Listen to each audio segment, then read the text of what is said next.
9 del debate corresponderá al asambleísta Ricardo Vanegas, así lo ha anunciado la segunda vicepresidenta de la Gracias, Asamblea señora Nacional. Ya escuchamos presidenta y vemos en pantalla al legislador. y pueblo ecuatoriano. Ciertamente, la Asamblea ha sido convocada en varias sesiones para conocer una petición de un proceso de destitución del señor presidente de la República, don Guillermo Lasso Mendoza.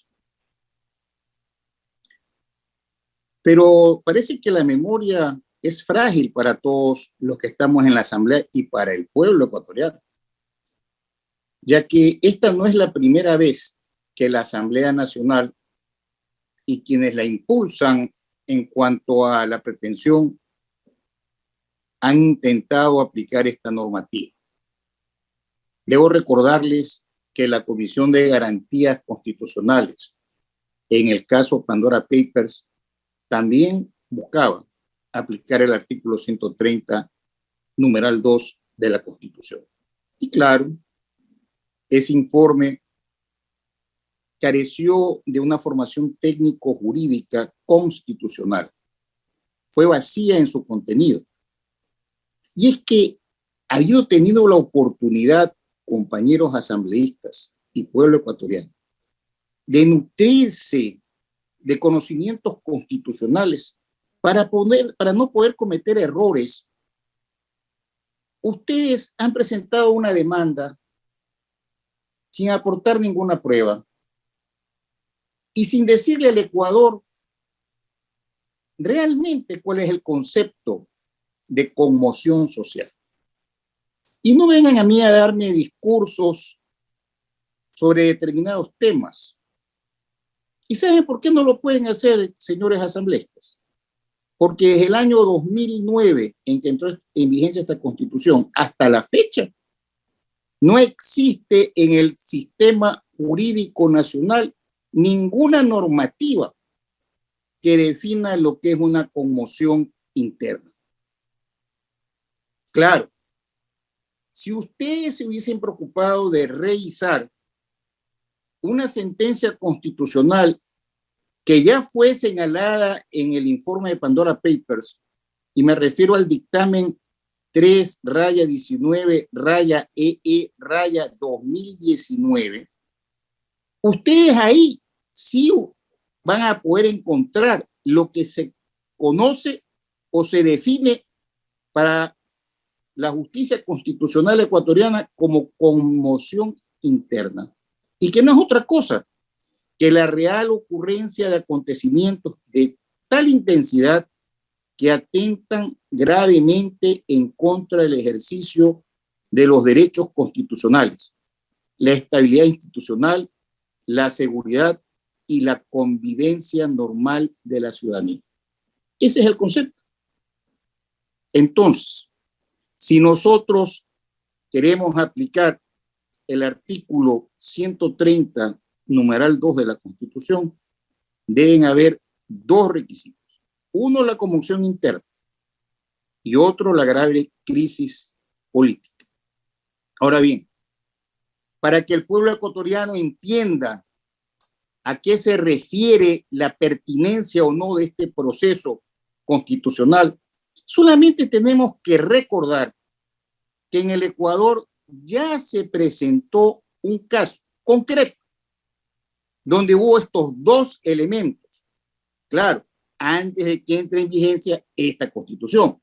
Y me refiero a 1997, cuando el presidente Abdalá Bucaram fue destituido por el Congreso Nacional y se señaló grave crisis y conmoción interna, porque en el fondo se presentaron los elementos que hablaban de que habían actos de corrupción en su gobierno.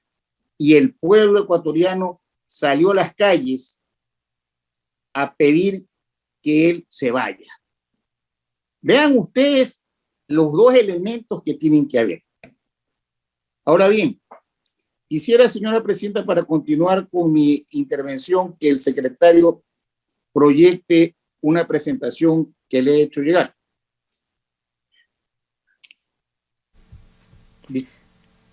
Presidenta. El asambleísta Ricardo Vanegas solicita en este momento Mientras me hacen la proyección. Señor secretario de trámite, por favor. Le Con su agradezco, autorización, presidente. señor presidente, damos trámite y tomamos nota de su integración nuevamente a esta sesión y retoma la presidencia, señor presidente. Gracias. 19:21. Muchas gracias, presidente y señor secretario. En la presentación que estoy dándoles está la definición de lo que es conmoción interna como una definición doctrinaria y está señalado el artículo de la referencia. Siga en la siguiente gráfica. Luego, el presidente Guillermo Lasso ha decretado o ha expedido 2 decretos por grave conmoción interna. El 455 de fecha 17 de junio del 2022, en el que declara el estado de excepción en Pichincha, Cotopaxi e Imbabura. Y luego, el 459 de fecha 20 de junio del 2022, que elimina el 455 y declara el estado de excepción en Chimborazo, Tungurahua, Cotopaxi, Pichincha y Pastaza. Y ese, a su vez, es derogado el día 25 de junio del 2022 con el decreto 461. Dicho esto, parecería ser que como el presidente de la República ha derogado el estado de excepción, ya no hay la causal para hacer el proceso que estamos conociendo. Pero es que nosotros no lo estamos juzgando por haber derogado o porque supuestamente en este momento no hay un estado de excepción. Se lo está juzgando y eso es lo que tienen la obligación quienes han denunciado con pruebas que no han sido presentadas de que efectivamente existe esa conmoción interna como se encuentra definida en la Constitución Política de la República del Ecuador. No, como está definido en la sentencia de la Corte Constitucional que yo he señalado. Ahora bien, si nosotros decimos que además de la conmoción interna debe haber otro requisito, que es la crisis política. ¿Y qué se entiende como crisis política? Es un proceso donde se altera o se rompe el normal funcionamiento del sistema político y de las relaciones entre los actores políticos y sociales que lo componen, produciendo durante un periodo de tiempo momentos de incertidumbre e inestabilidad institucional, hasta producirse el reacomodo del sistema a las nuevas condiciones. Continúe con las gráficas, secretario, por favor. En el Ecuador, desde el que asumió la presidencia el presidente Guillermo Lasso, se puede señalar que podrían entenderse como hechos de crisis políticas la falta de atención en las carreteras del país que dependen exclusivamente del ministro del Transporte, que es el señor Cabrera. Se podría también señalar que hay una grave crisis carcelaria porque se han producido 4 matanzas con la de Santo Domingo desde que él es presidente del Ecuador. Sin embargo, es absurdo querer decir que el presidente del Ecuador es responsable de esta crisis carcelaria, porque los informes que existen demuestran que la delincuencia organizada y el narcotráfico efectivamente tienen que ver con estas matanzas. A diferencia de algunos de ustedes, señores asambleístas, yo sí he estado en los lugares donde se han producido las matanzas, específicamente en Santo Domingo. Otro problema de crisis, evidentemente, es el sistema de salud, que aquí se lo ha señalado insistentemente en cada una de las intervenciones. Está claro que tenemos un problema en el sistema de salud por la falta de medicinas, la falta de atención médica, y eso ha generado que de una manera tardía la señora ministra de Salud declare el día 7 de junio con el decreto 454 estado de emergencia en el estado de salud. Siga pasando a las gráficas, por favor, secretario. Otro problema que también puede generar una crisis, evidentemente, es la macroeconomía. ¿Y por qué la macroeconomía? Porque el ministro de Finanzas actual se ha preocupado de que las reservas internacionales que miden el nivel de liquidez interna de un país y que suman 8.310 millones al 18 de mayo del 2022, es decir, lo que representa el 40% más de lo de que está en mayo del año 2021, privilegiando entonces a los tenedores de los papeles de la deuda, en perjuicio de la población ecuatoriana. Se ha pretendido también anunciar que se quiere vender el Banco del Pacífico. Es evidente que el ministro de Finanzas ha atendido políticas neoliberales del Fondo Monetario Internacional. Frente a todos estos problemas que son reales, es que aparece la protesta social. El derecho a la resistencia o protesta social se encuentra claramente señalado en nuestra Constitución en el artículo 98. Pero el doctor Rodrigo Borja, en su obra Enciclopedia de Política, al definir esta resistencia, claramente señala que es con frecuencia más que una acción, es una inacción que se expresa en forma de desobediencia civil, huelga de brazos caídos, no participación en actividades públicas y otros medios de protesta desprovistos de violencia. Esta es la resistencia pasiva que fue puesta en práctica exitosamente por Mahatma Gandhi contra las fuerzas coloniales e inglesas en la India de 1903. Y esto es lo que se va a diferenciar de la rebelión o de la revolución. Este es un derecho evidentemente constitucional que está señalado en el artículo 98 como he señalado y que además es la base de todos los demás derechos que tenemos los seres humanos. Sin embargo, esa resistencia o ese derecho a la resistencia social no se justifica que en esa resistencia exista violencia, existan armas, existan ataques a la empresa privada o a la fuerza policial o militar. Eso no es lo que dice la Constitución y esa no es la intención que tuvo el constituyente cuando estableció este derecho de resistencia y tampoco es lo que define la Corte Interamericana de Derechos Humanos. Ahora bien, como antecedente a esta resistencia social, el señor Leonidas Issa asume la presidencia de la CONAIE en junio del año 2021 y luego exige el congelamiento del precio de los combustibles mientras que el gobierno proponía la focalización de los subsidios en junio del 2021. En agosto del 2021, CONAIE propone una reunión al presidente de la República y octubre y noviembre del 2021 hay reuniones que no dan resultados. Frente a toda esta falta de atención del señor presidente y de su gobierno, empieza una protesta hace 16 días y evidentemente se produce un grave error de parte de quien maneja el Ministerio del Interior o de la Policía Nacional cuando proceden, a mi juicio, a detener de manera arbitraria al compañero Leonidas Issa en la madrugada de ese día. Se produce también otro hecho que no es justificable cuando la policía desaloja de una manera violenta a todas las personas que se encontraban en la Casa de la Cultura de Quito. Ese hecho de la detención de Leonidas Issa, como aquí se ha señalado y el país lo conoce, ha generado una mayor fuerza en el proceso de la protesta social. Luego ha habido la necesidad de los diálogos que lamentablemente no han llegado a ninguna conclusión hasta el momento. Durante esta protesta, el ministro de la Defensa ha hecho conocer que existen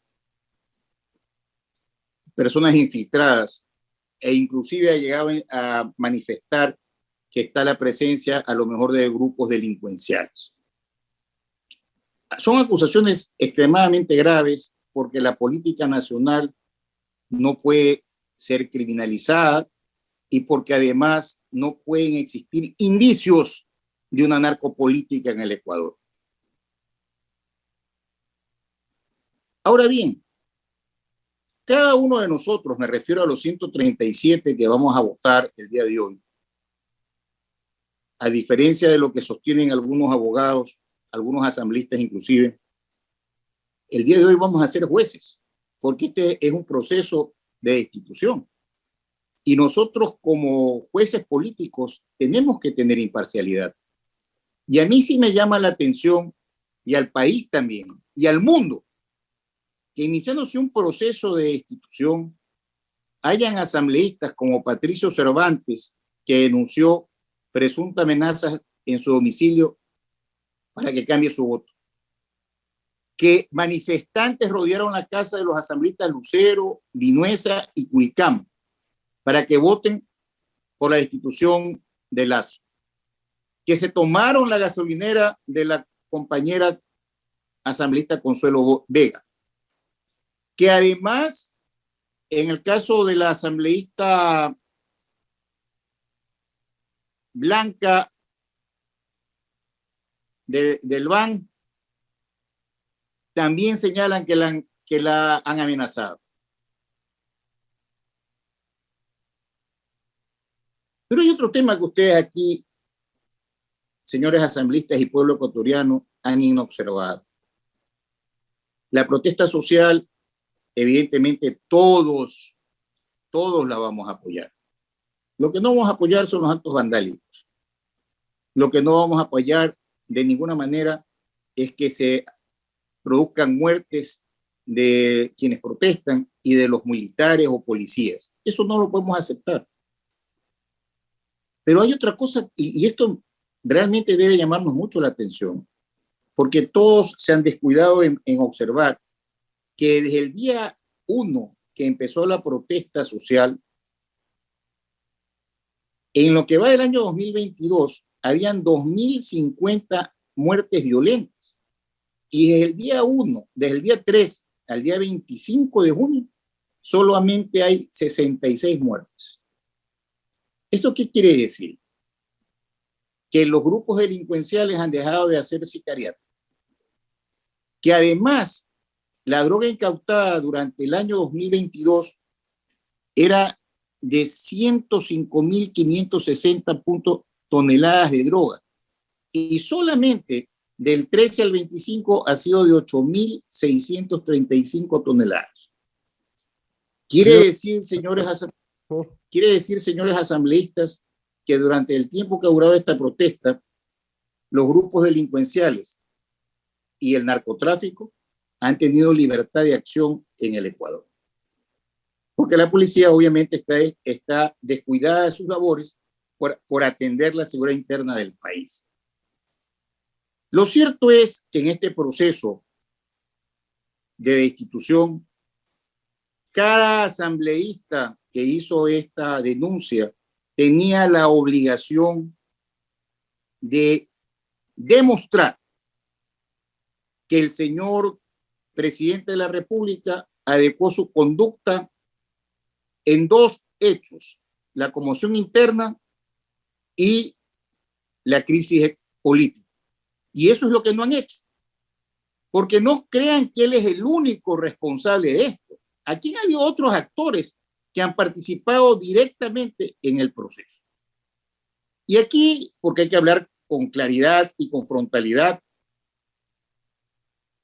aquellos que han pretendido en este año, en lo que va de este año, destituir al Procurador General del Estado, al Contralor General del Estado, que destituyeron a la presidenta de la Asamblea, hoy pretenden destituir al presidente de la República y en carpeta está el Consejo de la Judicatura y el Consejo de Participación Ciudadana. Si ustedes creen que eso no es atentar contra la estabilidad democrática de un país, están equivocados, compañeros asambleístas. El pueblo ecuatoriano nos está viendo. No es así. Aquí no es cuestión de mandar a la casa al presidente Lazo y de que todos nos vayamos a la casa. No, Aquí es de hablar de una manera frontal y con claridad cuáles son las verdaderas intenciones que hay. ¿Cuál es el interés de querer sacar a la fiscal general? ¿Cuál es el interés de algunos políticos de que no se los investigue por sus nexos con la delincuencia? Eso es lo grave. Frente a esto tengo que señalar, porque ciertamente yo más que político soy abogado, y más que abogado soy criminólogo y constitucionalista. Todos los temas delincuenciales que se han producido durante esta protesta deberán ser investigados de una manera muy técnica y muy objetiva por la Fiscalía General del Estado. Yo rechazo como el que más la criminalización de la protesta social. Pero yo no puedo quedarme callado cuando veo amenazas a los asambleístas para cambiar un voto. Y no se confundan, no es que los mandantes te pueden ir a golpear la puerta y te pueden exigir que voten como tú quieres. Perdónenme, la responsabilidad es el que vota. Nosotros no podemos dejar de investigar y lo tenemos que hacer. Aquí todos los que estamos en la asamblea tenemos que investigar si efectivamente hay narcopolítica, porque eso sería muy grave. Y el grupo político que esté vinculado con eso. Señor asambleísta, su tiempo ha concluido. Permítame concluir y le agradezco, presidente. Concluyo señalando, señores asambleístas, que aquí no podemos caer en un juego. Yo soy parte de un movimiento que defenderá la protesta social, pero yo no puedo ser incoherente. Si a mí se me dispuso la vez anterior votar para que no se destituya a la señora presidenta de la Asamblea, hoy no me pueden pedir que destituya al presidente de la República cuando no hay las pruebas que justifiquen esa acción. Muchas gracias, presidente. Gracias, señor asambleísta. Señor secretario.